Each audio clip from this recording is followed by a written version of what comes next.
All right, we're live. We're live. What's up, guys? What is up? What is up? What is up? We Live. are here. What's up, Jay? How you feeling today? What's up, man? I'm feeling all right. How are you? Doing good, man. The plug podcast. We are here.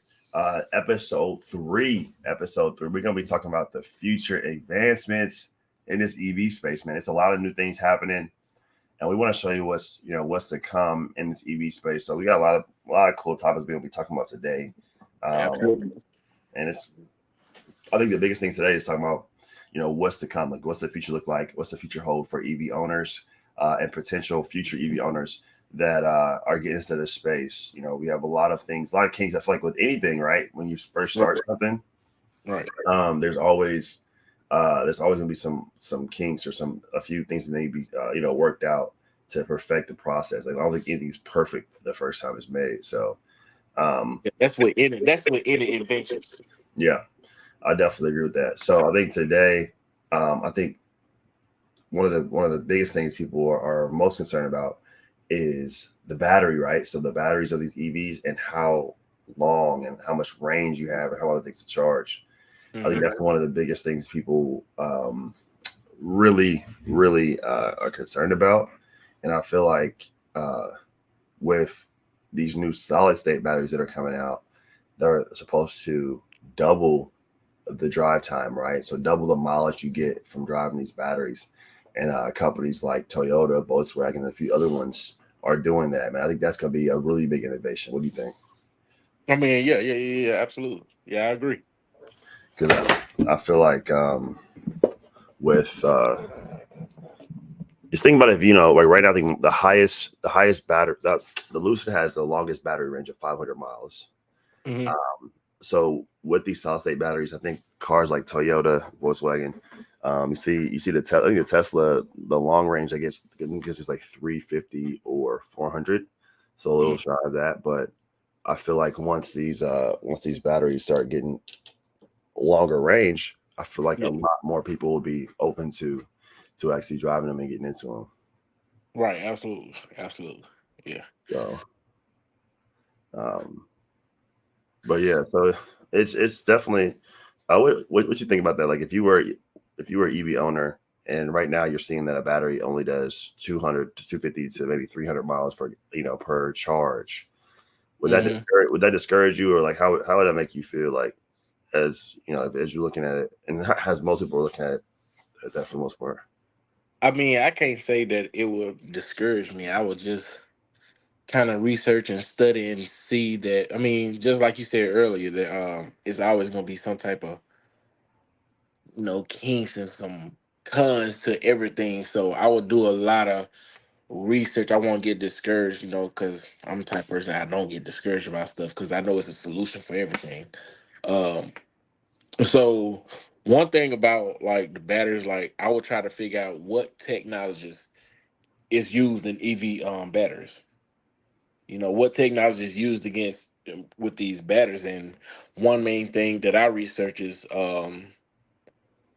lithium ion batteries. Then they got a lithium sulfur battery, which the sulfur is like the main material, the main ingredient that allows for greater energy storage. Hmm.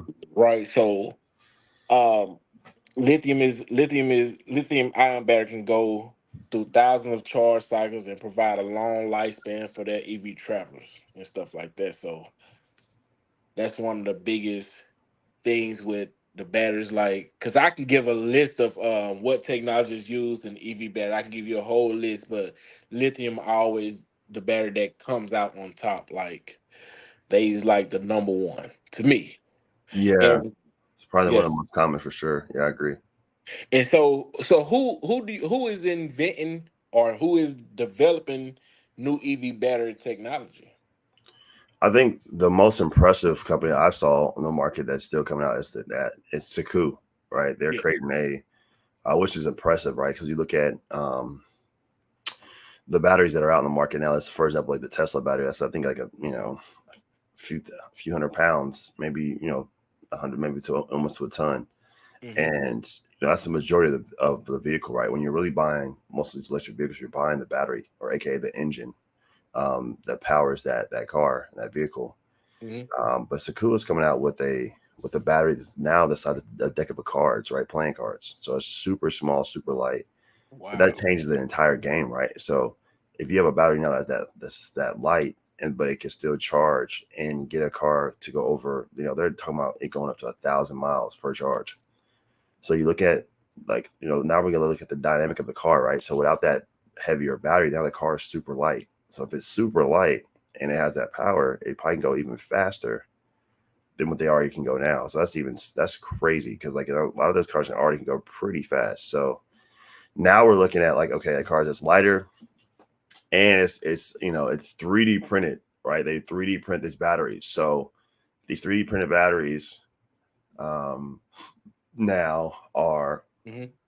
lighter, that can go longer, Hmm. and um, they take even less time to charge. So they're saying anywhere from 10 to 20 minutes to charge, compared to the hour it takes on some vehicles. So I can see that being a huge game changer coming in the Right. future, as we see some of these cars, as the more of these vehicles start changing the battery, because eventually I feel like they're going to have more people wanting to not have to wait as long to charge. Like, with the quick putting the gas and get going, the 5 to 10 minutes, to charge them up and then out. Hmm. So it's So a lot of it. I was reading something earlier, like how you said the Saku.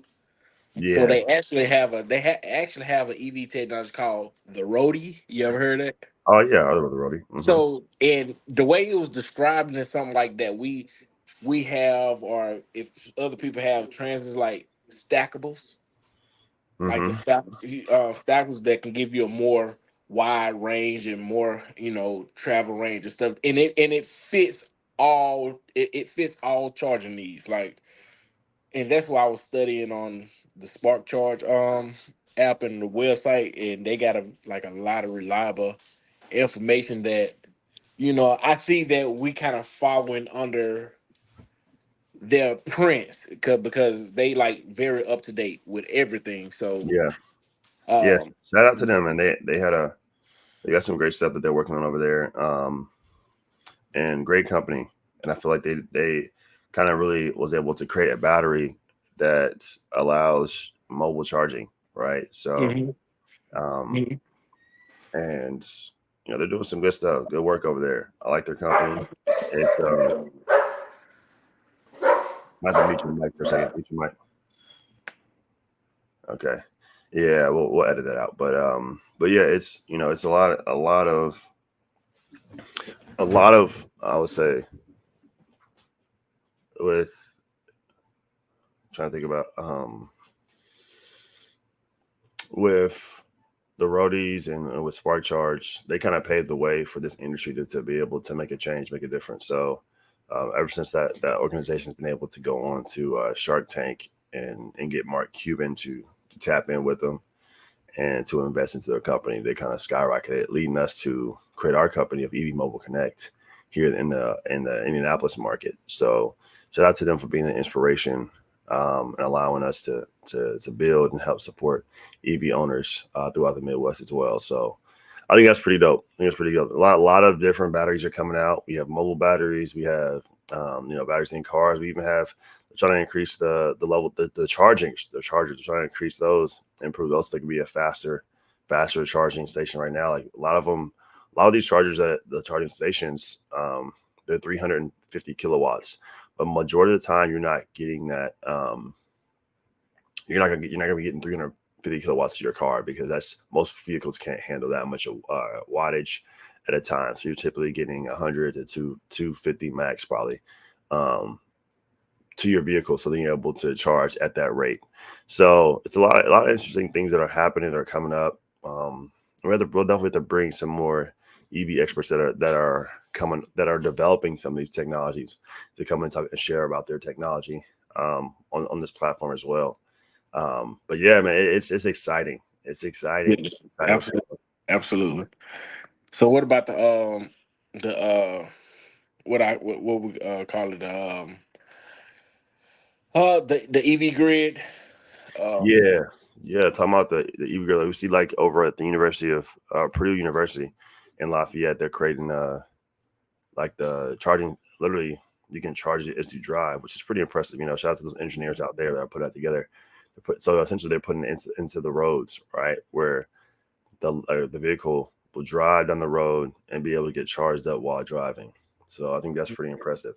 I think that's a very big overhaul nationwide Right. to get every road redone for that. I think that'd be kind of crazy. And even highways, man, think about how much infrastructure. You know, think about every time they try to do some construction on the highway. Oh man, Right. I don't think they're gonna be doing that for the whole entire country, or at least it's maybe over time as some roads, especially in Indianapolis, a lot of roads in Indianapolis need to get repotted and refilled.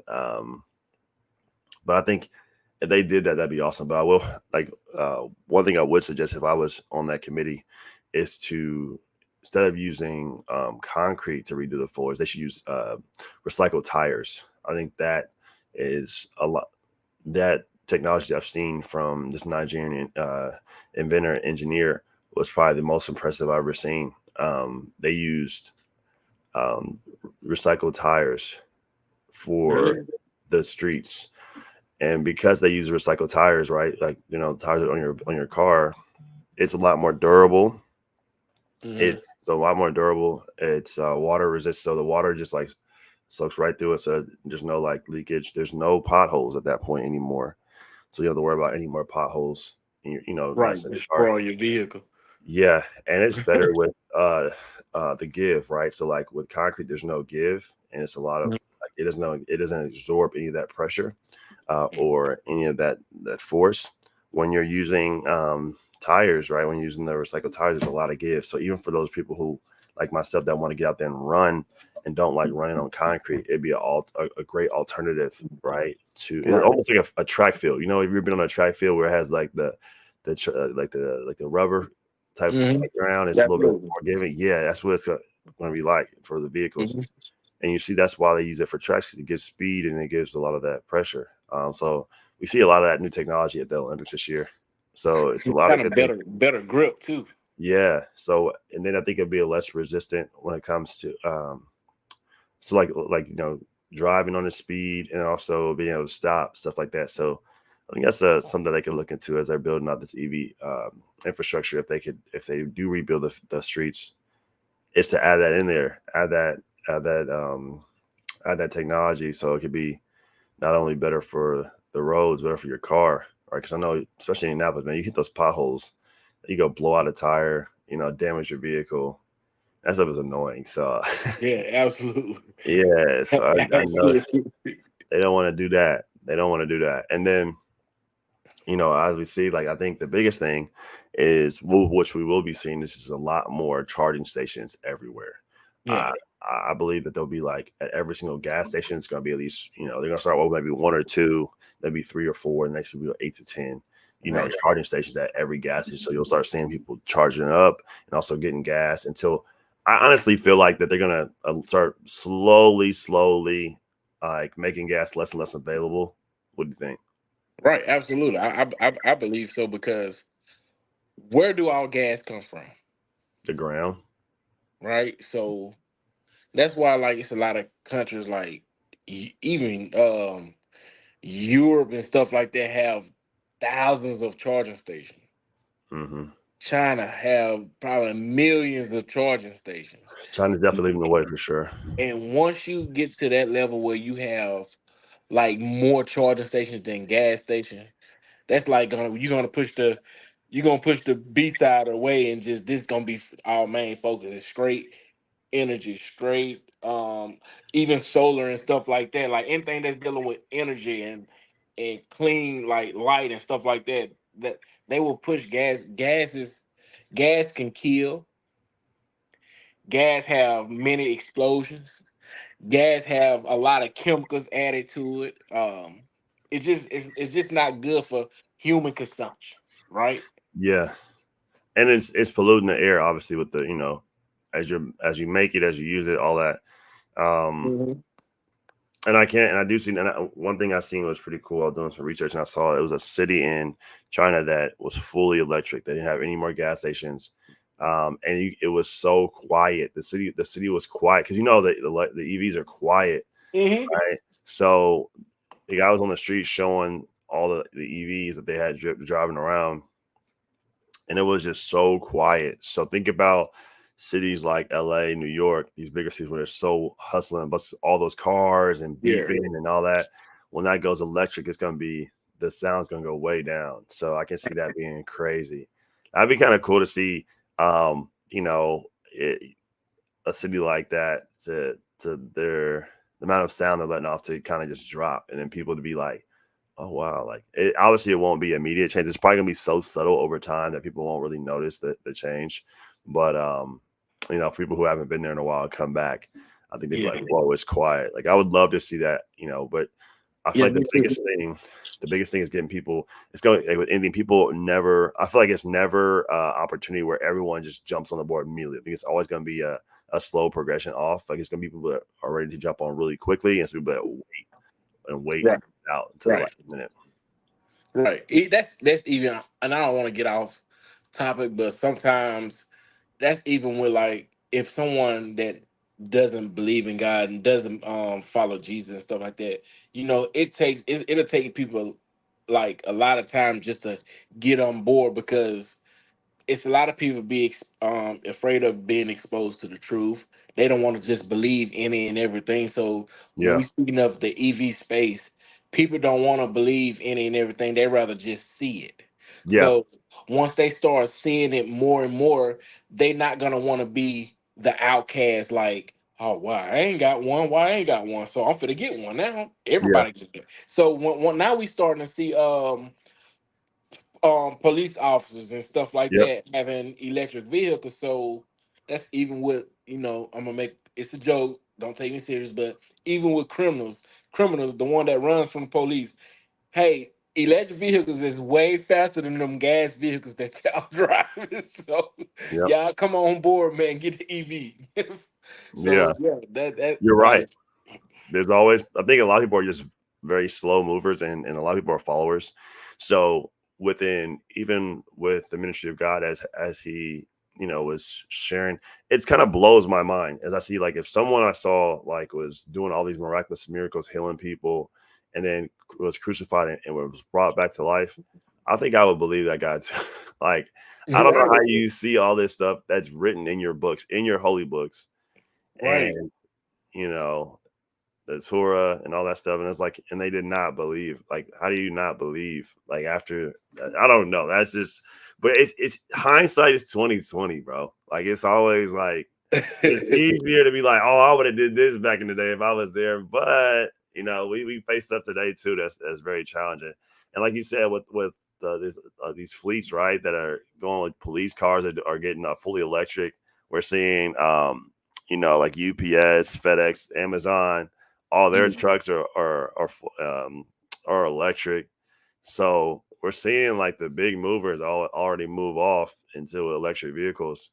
right. It's gonna be more and more. And then we have not just like those. We have like these like Waymo and Cruise, right, that are doing Mhm. um and not with autonomous driving. Like there's no one driving. Like it self drives, right? You literally a car just picks you up and no one's driving. Like that's where we're going. Right, I've right. seen it. Absolutely, It's like absolutely. wild. Like yo, like I don't know about you. I'm gonna wait a little bit Hmm. before I'm gonna be a slow mover in this month. Like I'll wait a little bit and see how these things move as they're fresh on the market as they're driving. Because I like it's one thing to have self driving and you're in the driver's seat, right? Like a Yeah. Tesla or something. But it's when it's self driven, but you're in the back seat. It's like yo, so you are entrusting this robot, this vehicle with your life, right? So No, because I was seeing a video. I don't know if they do a lot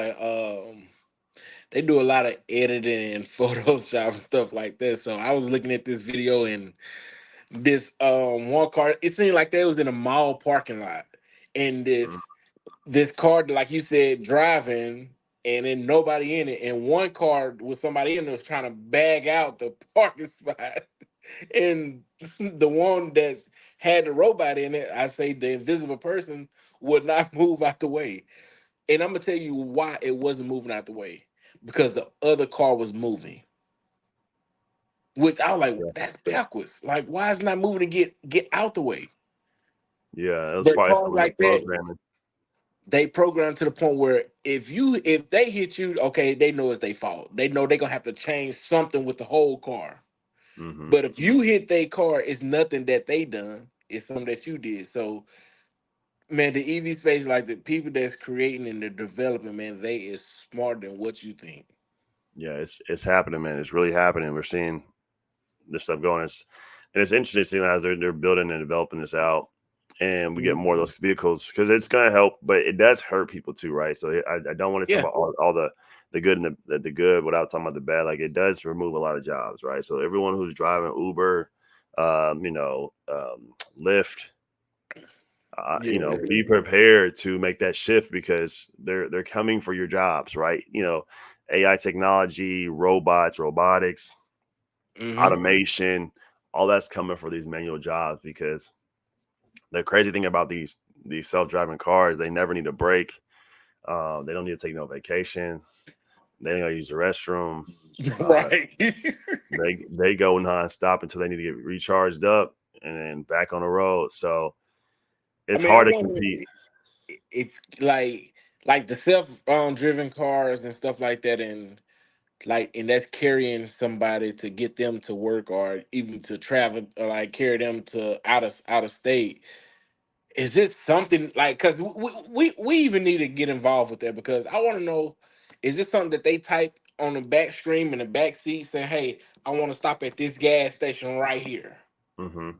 because I got to Yeah, use the restroom, because if not, car is just gonna keep going. yeah. So what you put in your route, just like for when you get in an Uber or Lyft, right? You tell them where you want to go, so it picks you up. It talks to you saying, "Hey, like, welcome to the ride." Da, da, da, da. They have like a recording, and then it takes you where you put into the map. So if you want to add stops, you can. Um, but it's like whatever you program into, and it has GPS and everything in it, so it's gonna literally just get you there.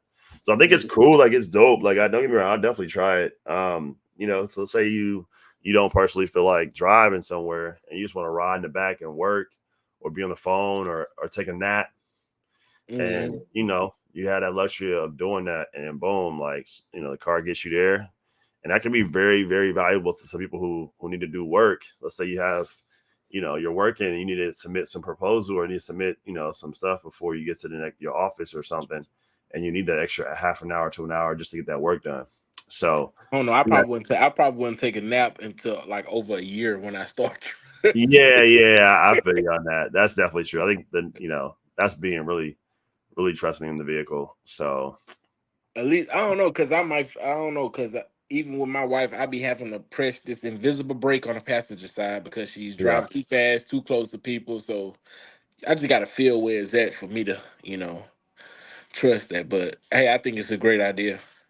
Yeah, it's definitely moving in for me too. For some, I can't ride with some people. You know how that be. People just be like, if you're like a Need for Speed and you're like, if you ride behind people's tail and you're Mhm. zooming left or right and trying to jump lanes and speeding and hitting the brake real hard, I'm cool. I'm cool. Right. I'll be chilling. If I need to I'll be gliding through the lanes, but I don't be hitting. I don't drive like that. So if someone's driving like that, I'll be like, nah. But I think most of those vehicles they drive, the autonomous vehicle, they're pretty mellow drivers. I don't think they're anyone like crazy, like super speed, Need for Speed riders, but we'll see. Yeah, and big shout out to the U.S. Department of Energy. They do a lot for the EV space. Yes. Yes, they definitely do. We're excited. We even got some things that we're going to be talking to them about this week. So, especially with the Indiana Department of Transportation and the Indiana Department of Energy, a lot of those organizations are working together to develop a lot of new innovations when it comes to this whole new Mhm. task of going EV, going green, right? Um, Right. the city of Indianapolis, Indiana, and the state of Indiana are really putting their heads together. They're coming up with some different allegiances that are really going to support this, and I'm excited what's coming. So we're going to be right there. We'll be providing different community events so people can be aware of it and different things. And also, within technology, I don't want to forget, right? There's different ways. So for those who don't know, like this, when you're at a charging station, right? There's a different adapters that you guys can get, right? There's the CCS one, the Tesla. So if you have a non, I think you have some of it with you right now, Jamar. So Absolutely. right. So and you can pull it out the box if you can. Yeah. So and show them. But essentially, this is so if you have a non-Tesla vehicle, you can plug this in, and then it'll actually open it up for them. And you actually can plug this into your vehicle and then charge at a Tesla station. Right. So you see that's for that's the CCS one. So you can literally plug in your Tesla charger in the back right there, and then you can charge a non-Tesla vehicle. And we also have the other one, right? So that's Tesla, the CCS one, right? So you see a CCS one in the front, and that's the Tesla. And then we have CCS one, we have Tesla, then we have CCS one, two Tesla.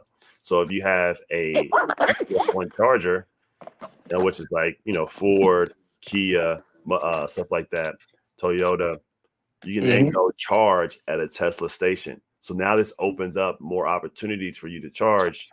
And in case you can't find a charging station near you, right?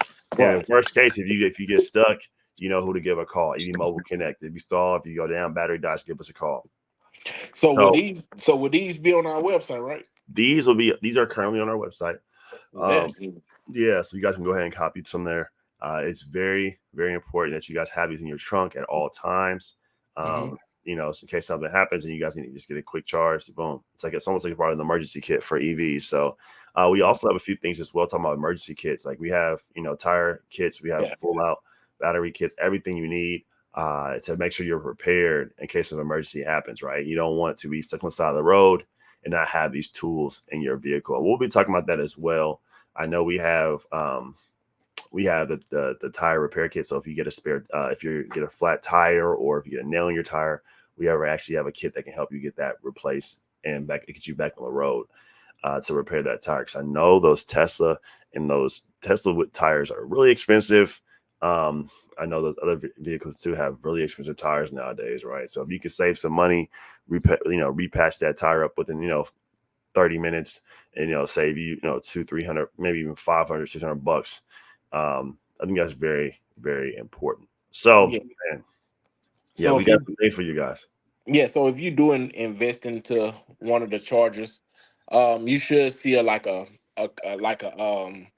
kind reminder where if before you use your adapter, you have to check and see if your Tesla interface. Make sure your CCS one is enabled. Make sure it's enabled. Some Tesla models need ECU retrofit to enable to use the CCS one.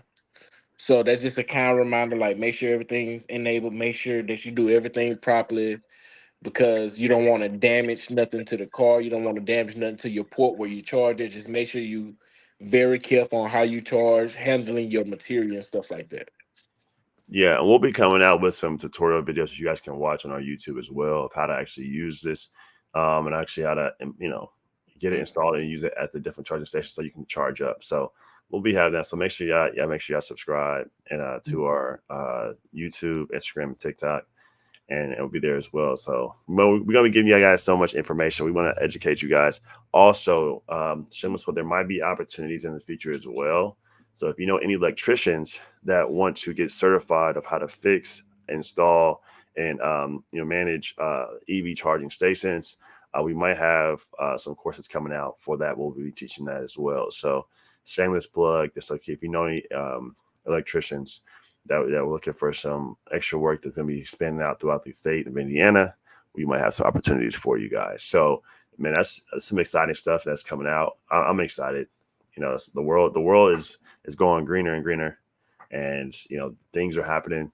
The government's putting money and tax dollars and creditors behind it, so for people to get into these vehicles, and we see the world changing, man. So, EV Mobile Connect is Yeah. here. Support, divide. Any last minute thoughts, Jay, before we wrap it up today? Uh, I want to say this right here. Uh, uh, before y'all go, before y'all go, Rivian have, like I think I said on my last podcast, Rivian have a new 2025 um SUV. Um, because it's a lot of people only remember the first Rivian, that like the gray kind of truck looking. Yeah, So they kind of advanced and they look way better. It kind of looked like the new 2025 Chevy Traverse. People don't know nothing about that, and it's a gas car, which I was looking at because of, I got a big family, but it kind of looks like that. So if you're interested in learning more about the Rivians or looking for something that can fit your whole family, just tune in and we can talk about it. We can research together and we can get some people on here like experts and just tell you more about the vehicles. for sure. I think that's what we should do next, right? Next, we bring on Pacific, um, different type of vehicle experts that can talk about those vehicles. So let's do that. That'd be pretty cool. So thanks again, guys, for joining us today. This is our third episode. Many more to come. The Plug Pack has sponsored by EVMobileConnect.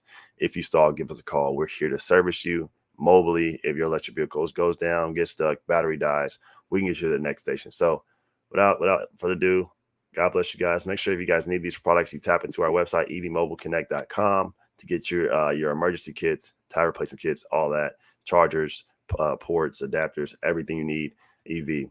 So once again, thanks again for tapping in with us today, and God bless you guys. Have a wonderful week. God bless.